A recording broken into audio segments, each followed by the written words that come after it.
Have you ever wondered how Bengal, a region in the Indian subcontinent, became a cornerstone of the British Empire? It's a tale that takes us back to a time when Bengal was a prosperous land, boasting an economy that was the envy of many. A land known for its advanced civilization, where art, culture, and science flourished. But it wasn't just the wealth and sophistication that caught the eye of the British.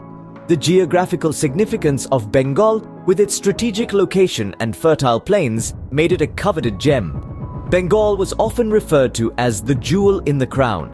This phrase was not merely a poetic idiom, but a testament to Bengal's immense importance in the grand scheme of the British Empire. So what transpired that led Bengal, this unseen gem, to become a vital part of the British Empire? The year was 1757, marking the dawn of British expansion in Bengal. As the sun rose on the 23rd of June, the quiet plains of Plassey were about to bear witness to a historic event that would forever change the course of Bengal and indeed India. The Battle of Plassey, a seemingly insignificant military encounter, was about to set the stage for British dominance in the subcontinent. On one side of this battle we had Siraj-ud-Dowlah, the Nawab of Bengal, with his army of 50,000. On the other side we had Robert Clive, a British statesman and soldier, leading an outnumbered force of just 3,000 men. But what Clive lacked in numbers, he made up for with cunning and guile. Through a series of diplomatic maneuvers and strategic alliances, Clive managed to turn the odds in his favor. He forged a secret pact with Mir Jafar, one of the Nawab's key generals, promising him the Nawab's throne in return for his betrayal. And so, the Battle of Plassey was won not by brute force, but by clever deception. The victory at Plassey was a turning point for the British East India Company. It marked the beginning of their political and territorial dominance in Bengal. With control over Bengal's rich resources and strategic ports, the company was now poised to expand its influence across the entire subcontinent. But the Battle of Plassey was more than just a military victory. It was a symbol of the new era of British imperialism. It represented a shift in power from the hands of the indigenous rulers to the British, changing the face of Bengal forever. The British East India Company, once a mere trading entity, was now a political powerhouse.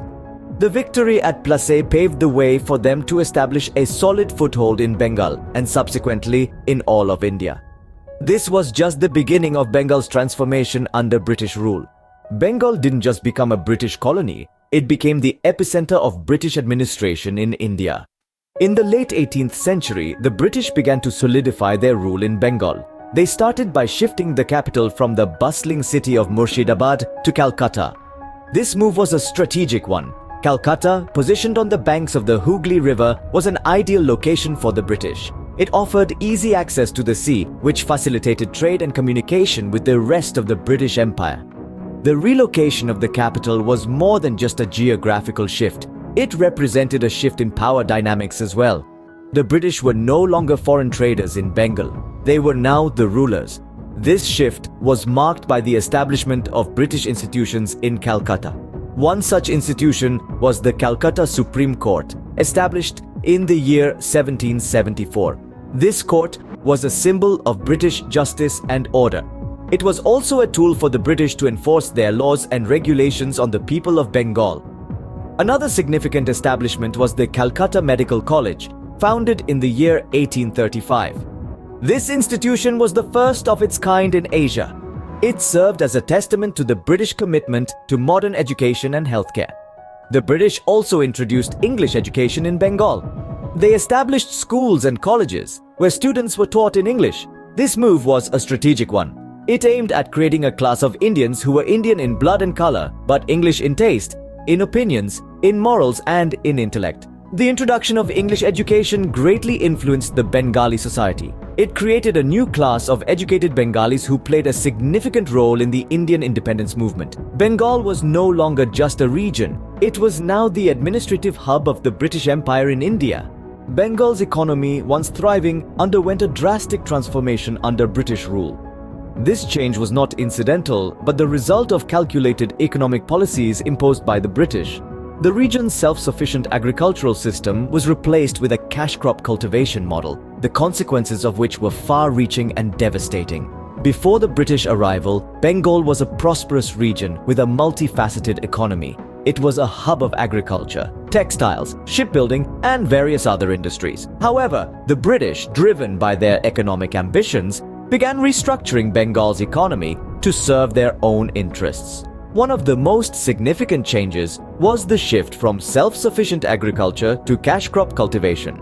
The British enforced the cultivation of indigo, jute, and opium, crops that were in high demand in the global market but had little to no use for the local population.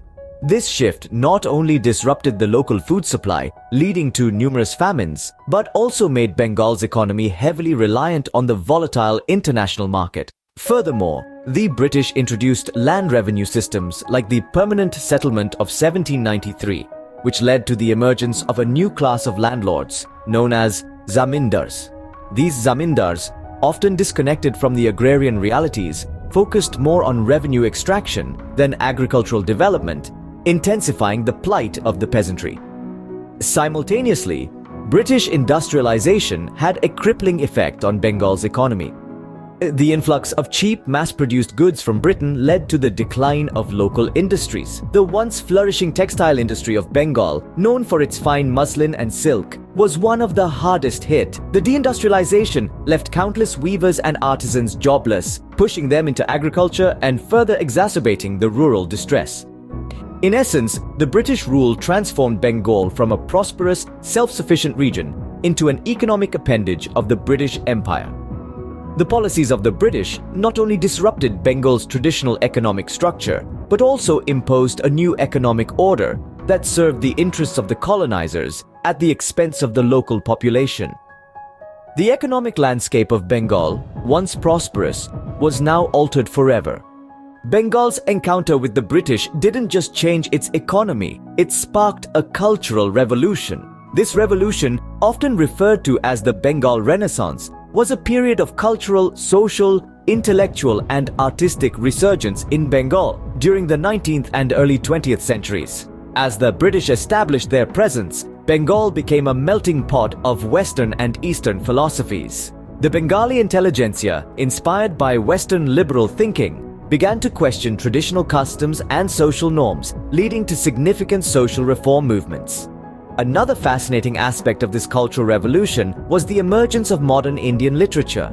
The works of Rabindranath Tagore, a central figure of the Bengal Renaissance, brought about a new wave of thought and creativity.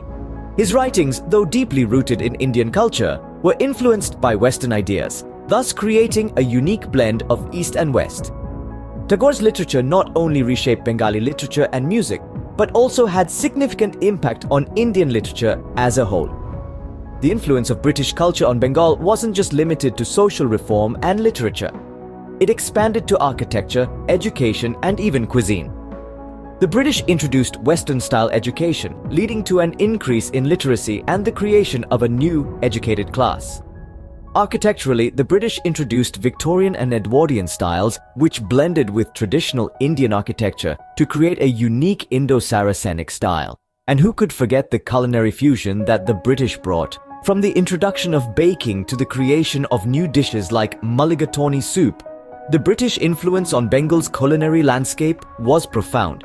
However, it's essential to remember that this cultural revolution was not without its controversies. The adoption of Western ideas often clashed with traditional Indian values, leading to social tension and conflict. Nevertheless, this period of change and development played a crucial role in shaping modern Bengal.